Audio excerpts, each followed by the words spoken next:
अस्सलाम वालेकुम नाज़रीन, मैं हूं मोहम्मद यूनिस और आप देख रहे हैं मेरा फेसबुक और यूट्यूब चैनल। नाज़रीन, आपसे गुजारिश के चैनल को सपोर्ट करें, सब्सक्राइब करें। अगर वीडियो आपको पसंद आए तो शेयर और कमेंट्स लाजमी कीजिएगा। नाज़रीन, कल से एक ख़बर जो है वो सोशल मीडिया पर गर्दिश कर रही है और ख़बर का ताल्लुक जो है वो सिंध में बिगड़ती हुई अमन अमान के मुतल्लिक है। और सिंध में हमेशा से जो है अमन अमान की सूरत हाल खासी तशवीशनाक रही है। और ये ख़बर जो है कुछ दिन पहले एक बुगटी कबाइल के सरदार का गालिबन कोई बेटा था जो डिस्ट्रिक्ट घोटकी की हदूद में डकैतों के हाथों सी पे एक मोटरवे पर मारा गया था। अब ये एक वारदात है, डकैती है, उस डकैती में मारा गया। ज़ाहिर बात है अमन अमान की सूरत हाल तो पाकिस्तान पूरे की अगर बात की जाए तो कोई आइडियल नहीं, अगर सिंध की पर्टिकुलर बात की जाए तो वहाँ पर हालात इंतहाई ख़राब हैं। अब सूरत हाल इतनी संगीन हो चुकी है कि रात के वक़्त जो है वो लेट नाइट आप कह सकते हैं, लेट नाइट जो है रात से मोटरवे जिसको बड़ा सेफ कहा जाता है, वहाँ पर भी सफ़र करना जो है वो मुश्किल हो चुका है, बल्कि नामुमकिन हो चुका है।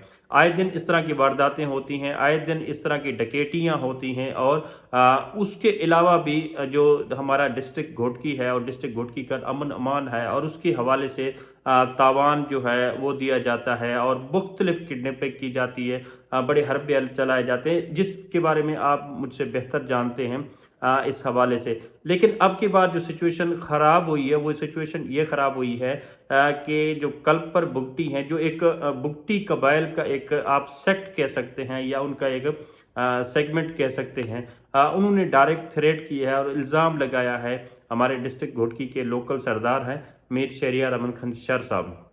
अब मीर शहरियार अमन खान शर साहब पर ये इल्ज़ाम लगाना किस हद तक दुरुस्त है और उसके जो नतायज हैं, संगीन नतायज की जो धमकियां हैं उन्हें भी वो मौसूल हो चुकी हैं। अब इस तमाम तर सिचुएशंस को एवेल्यूएट करते हुए और इसको तमाम तर चीज़ों को देखते हुए मैं हमेशा कहता हूँ कि ये कबायली तकरार जो होते हैं, ये कबायली झगड़े जितने भी होते हैं, इन्होंने ऐसी ऐसी जानें अब तक ले चुके हैं जिनका कोई नेमल बदल नहीं है। बहुत सारे ऐसे प्रोफेसर्स, डॉक्टर्स, इंजीनियर्स या पढ़े लिखे जो सोसाइटी है वो इसी तमाम तर इस लानत की भीड़ जो है चढ़ जाते हैं और बड़े कीमती असासे जो हैं सिंध के और पाकिस्तान के, वो इन झगड़ों की जो नज़र हो जाते हैं। इससे माजी में पहले बहुत सारे ऐसे कबायली तकरार होते रहे हैं और चलते रहे हैं और वो बदकिस्मती से इतने लंबे होते हैं कि वो नस्लों तक मुंतकिल हो जाते हैं। लेकिन वो इंतकाम और इंतकाम की जो आग है वो एक दूसरे के खिलाफ उनकी ख़त्म नहीं होती है। अब की बार सूरत हाल ये है इसके हवाले से कि मीर शहरियार अमन खान शर साहब को जो है डायरेक्ट मुरूज़ इल्ज़ाम ठहराया गया है और उसको संगीन नतायज की धमकियाँ दी गई हैं। अगर इसको एनालिसिस करें तो ये एक ऐसा भोंडा किस्म का इल्ज़ाम है। ज़ाहिर बात है शहरियार शर साहब को मैं जानता हूँ, बड़ा ख़ानदानी इंसान है, बड़ा ख़ानदानी जो है अच्छे रवैये वाला इंसान है। लेकिन ऐसा कतन कोई जो है उनको कोई डायरेक्शंस नहीं देगा किसी डकैत को या किसी लुटेरे को या किसी किडनैपर को कि आप उनकी ईमा पर जाकर आप लोगों को मारें या कत्ल करें। या तो ऐसा भी नहीं हो सकता कि वो जो डकैत होते हैं, जो लुटेरे होते हैं, वो अपने सरदार से पूछ कर रात को निकलते हैं कि आज ये हम जा रहे हैं और इस मिशन के लिए जा रहे हैं। ये वो हमारी कमज़र्फ़ी है और कम अक्ली और कम पढ़े लिखे होने का सबूत है कि एक सरदार को इस तरह इन्वॉल्व करना। अब सरदार होना जो है ये कोई बुरी बात नहीं है। सरदार तो एक आला प्राइड होती है और आला जो है उसकी एक एजाज़ होता है किसी भी बरादरी के लिए, किसी भी कौम के लिए। सरदार का मतलब है कि उनकी नुमाइंदगी करता है, उनके मसले मसाइल या बाकी चीज़ें होती हैं, एक रिस्पेक्ट का जो है वो ताल्लुक़ होता है। ये एक्चुअल मीन्स में अगर सरदार को देखा जाए तो ये है।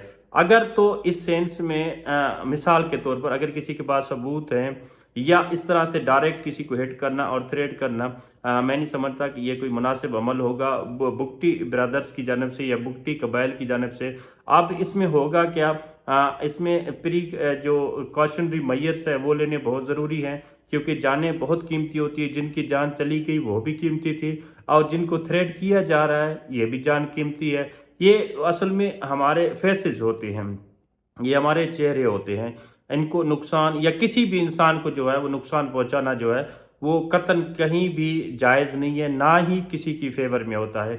अब प्राइम रिस्पांसिबिलिटी बनती है सिंध गवर्नमेंट की, प्राइम रिस्पांसिबिलिटी बनती है बलूचिस्तान गवर्नमेंट की, क्योंकि ये बलूचिस्तान के लोग हैं बुगटी कबाइल का ताल्लुक बलूचिस्तान से है और शर कबाइल का ताल्लुक जो है वो सिंध से है।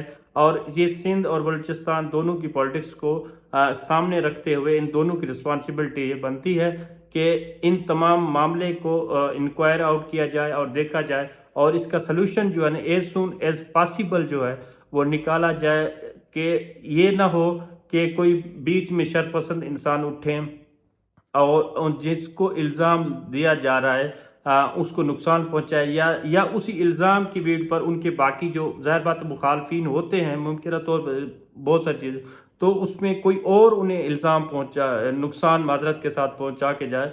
तो ये पुलिस की लॉ इन्फोर्समेंट एजेंसीज की और गवर्नमेंट की ये प्राइम रिस्पॉन्सिबिलिटी है किसी की जान और माल का तहफ़्फ़ुज़ करना, किसी की इज़्ज़त व आबरू का तहफ़्फ़ुज़ करना और किसी की जान ज़ाया होने से बचाना। मैं सिंध गवर्नमेंट से और लोकल गवर्नमेंट से वहाँ से डीसी जो है डिस्ट्रिक्ट घोटकी का और जो डीपीओ है डिस्ट्रिक्ट घोटकी उनसे मैं इल्तिजा करता हूँ कि इस मसले को सीरियस लिया जाए और इस मसले को प्रायोरिटी पर लिया जाए ताकि किसी का नुकसान ना हो और इस मसले को जो है बैठकर टेबल पर बैठकर टेबल टॉक करके इस मसले का हल निकाला